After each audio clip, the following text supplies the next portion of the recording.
Halo, Assalamualaikum warahmatullahi wabarakatuh.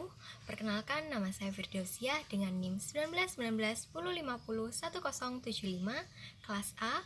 Saya berasal dari program studi Perencanaan Wilayah dan Kota, Fakultas Teknik Universitas Negeri Jember. Pada kesempatan kali ini, saya akan sedikit menjelaskan mengenai materi dari mata kuliah Tata Guna Lahan, yaitu Dasar Geologi Lingkungan dan Geologi Permukaan Tanah. Sebelumnya, apa sih dasar geologi lingkungan dan geologi permukaan tanah itu? Jadi, dasar geologi lingkungan adalah ilmu terapan yang mempelajari mengenai kemungkinan saling mempengaruhi antara manusia dan lingkungan fisik. Sedangkan geologi permukaan tanah adalah ilmu geologi yang mempelajari mengenai lapisan tanah, struktur tanah, batuan, hingga jenis-jenis tanah. Untuk kelanjutan materinya, tetap stay tune ya. Konsep dasar geologi lingkungan. Untuk pendahuluan, geologi adalah ilmu yang mempelajari tentang bumi. Bumi meliputi permukaan dan bawah permukaan, juga batuan sebagai komponen penyusunnya, serta proses-proses fisik yang membentuk selama waktu geologi, yaitu waktu eksogen dan endogen. Lingkungan. Lingkungan adalah total keseluruhan dari suatu keadaan. Lingkungan meliputi kondisi fisik dan sosial budaya. Kondisi fisik berupa bentuk lahan, udara, air, dan gas. Sedangkan sosial budaya meliputi etika, ekonomi, estetika, dan kenyamanan. Konsep-konsep geologi lingkungan. Dalam ilmu geologi lingkungan, tidak pernah terlepas dari pemahaman mengenai bumi beserta isi dan aktivitasnya. Terdapat 7 konsep geologi lingkungan. Konsep pertama ini menjelaskan bahwa bumi pada dasarnya merupakan sistem tertutup. Di bumi terdapat berbagai macam peristiwa yang terjadi karena aktivitas-aktivitas tiap bagian dari bumi. Bumi juga dikatakan sebagai sistem dengan 4 buah bagian, yaitu atmosfer, hidrosfer, biosfer, dan litosfer. Di setiap bagian sistem itu terjadi berbagai macam aktivitas yang saling berkaitan. Lalu lanjut ke konsep kedua. Konsep kedua ini menjelaskan bahwa bumi merupakan satu-satunya tempat yang paling sesuai dengan kehidupan manusia. Akan tetapi, sumber daya yang dimiliki bumi sangat terbatas. Lalu lanjut ke konsep ketiga. Konsep ketiga ini menjelaskan bahwa proses-proses fisik yang terjadi di bumi mengubah bentang alam yang kita miliki. Lalu, pengetahuan tentang sejarah geologi mengenai proses yang telah terbentuk pada masa lalu yang saat ini kita masih bisa lihat hasil dari proses-proses itu. Konsep keempat ini menjelaskan tentang banyak proses alam yang terjadi di bumi yang membahayakan umat manusia. Sebagai contoh, aktivitas gunung berapi meletus, tsunami, erosi, longsor, gempa bumi, dan lain sebagainya. Semua bencana itu merupakan dampak dari proses-proses yang terjadi di bumi, karena bumi merupakan suatu sistem yang terus bergerak. Konsep kelima ini menjelaskan tentang perencanaan penggunaan lahan dan pengairan. Harus berusaha memperhatikan keseimbangan antara pertimbangan segi ekonomi dan dari segi yang lain, misal segi estetika. Lalu, pertimbangan sumber daya alam dan evaluasi keindahan sebuah kawasan sebelum dilakukannya pembangunan menjadi bagian penting dalam teori environmental impact atau dampak lingkungan. Konsep keenam ini menjelaskan tentang dampak dari penggunaan lahan yang cenderung bertumpuk. Konsep ketujuh ini menjelaskan tentang komponen fundamental lingkungan merupakan faktor geologi. Dan pemahaman tentang lingkungan memerlukan beberapa pendekatan melalui ilmu-ilmu kebumian dan disiplin ilmu yang lain yang berhubungan.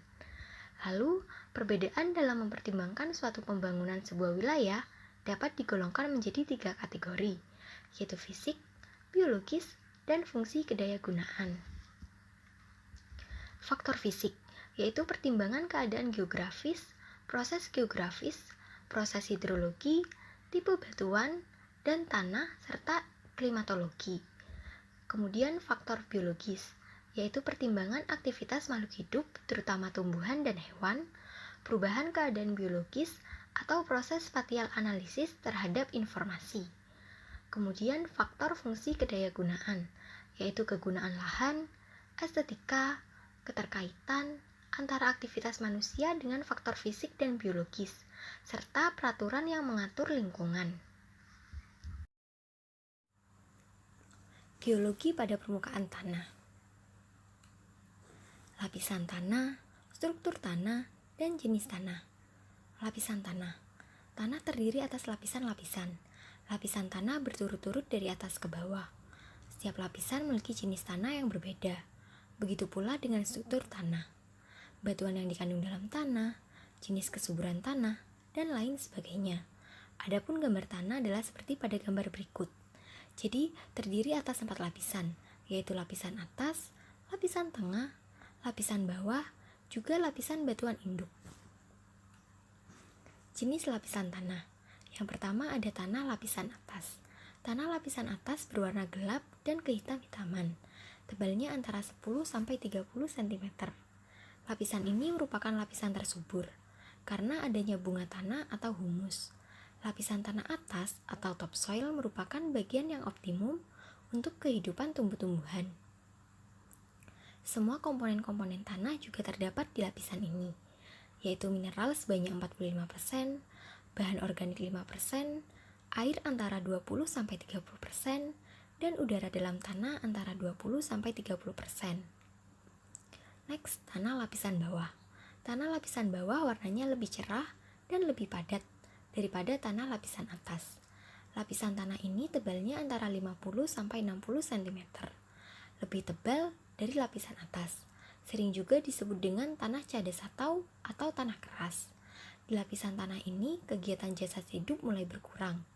Biasanya ditumbuhi tanaman berumur panjang dan berakar tunggang, serta panjang agar mencapai lapisan tanah. Batuan induk tanah. Batuan induk merupakan batuan asal dari tanah. Lapisan tanah ini warnanya kemerah-merahan atau kelabu keputih-putihan. Lapisan ini dapat pecah dan diubah dengan mudah, namun sukar untuk ditembus akar. Terdapat di lereng-lereng gunung. Lapisan itu sering terlihat jelas karena lapisan atasnya telah hanyut oleh air hujan.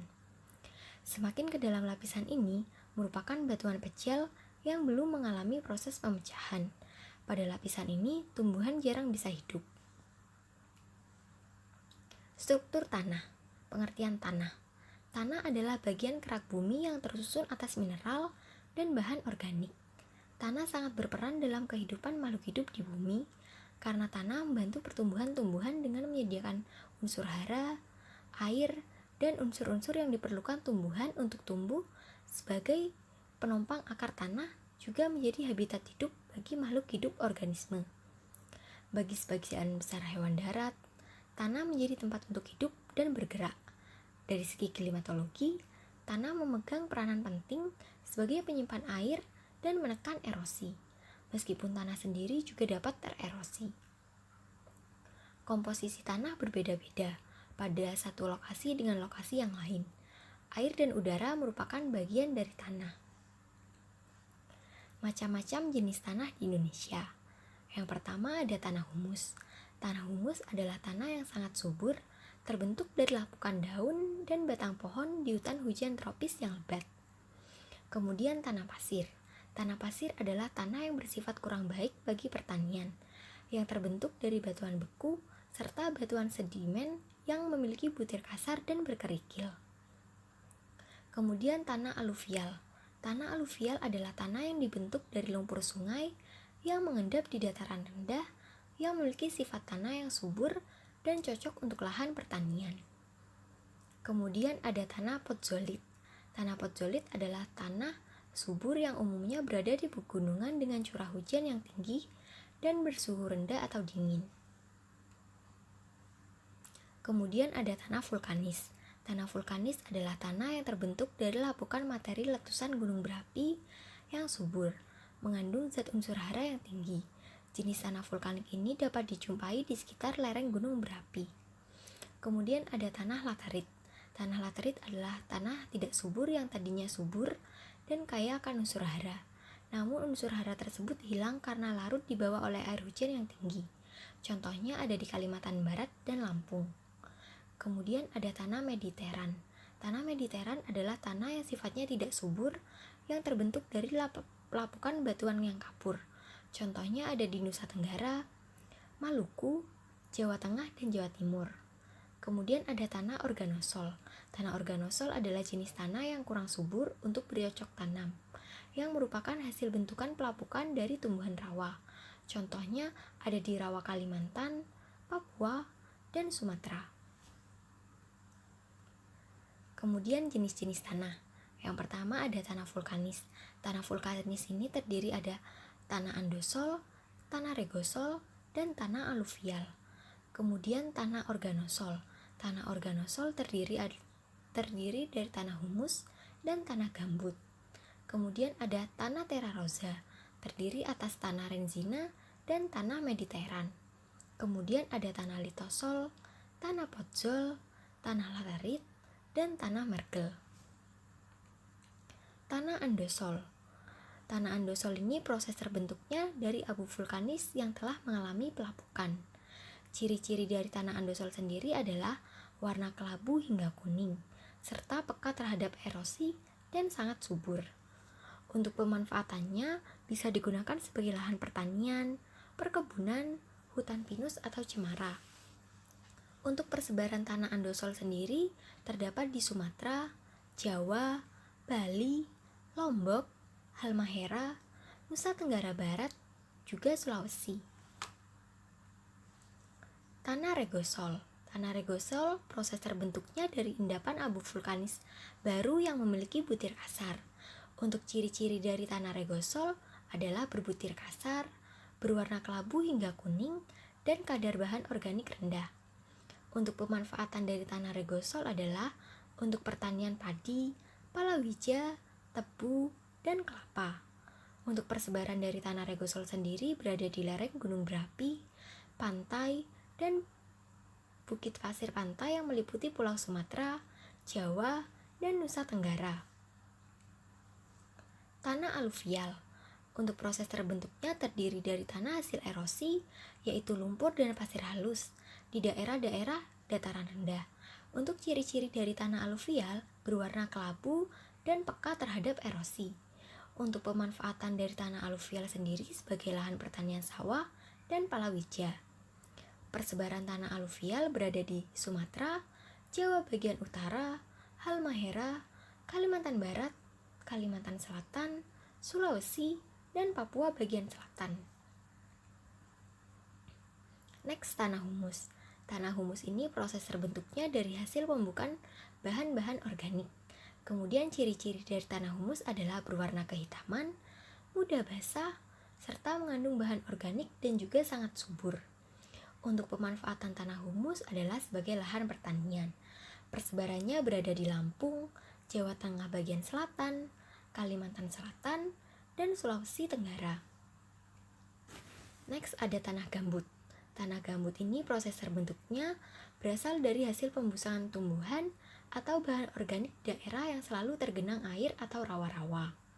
Untuk ciri-ciri dari tanah gambut bersifat sangat asam, unsur hara rendah, sehingga tidak subur. Untuk pemanfaatan tanah gambut sendiri adalah untuk pertanian pasang surut. Persebaran tanah gambut sendiri berada di pantai timur Sumatera, Kalimantan, Sulawesi, Halmahera, Seram, Papua, dan pantai selatan.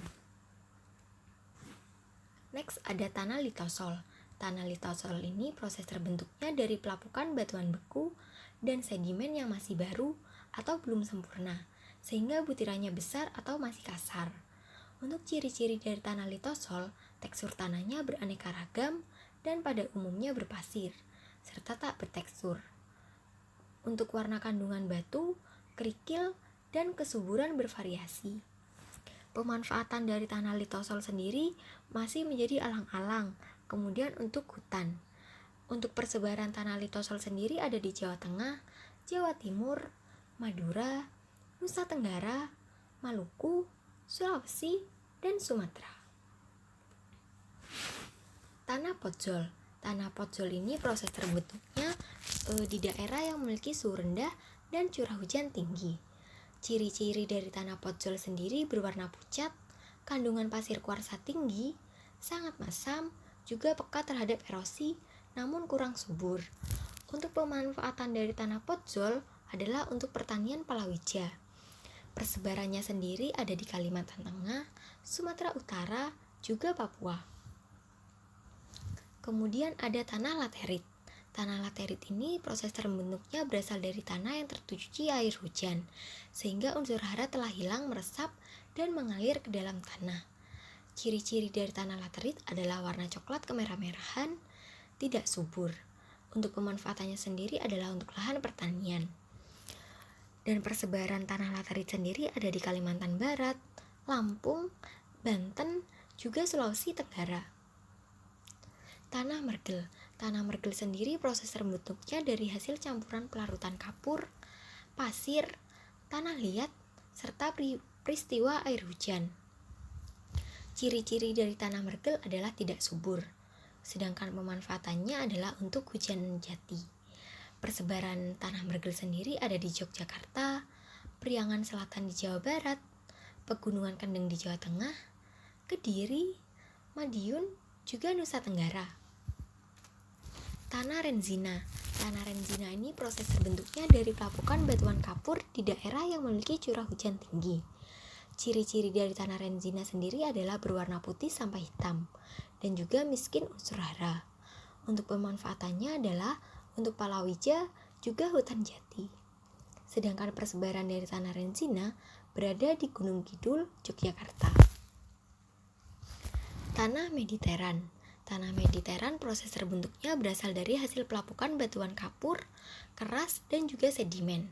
Ciri-cirinya berwarna putih kecoklatan, keras, serta tidak subur. Untuk pemanfaatan dari tanah Mediteran adalah untuk pertanian tegalan, juga hutan jati. Persebarannya berada di pegunungan Jawa Timur, Nusa Tenggara, Jawa Tengah, Sulawesi, Maluku, dan juga Sumatera. Sekian penyampaian materi dari saya.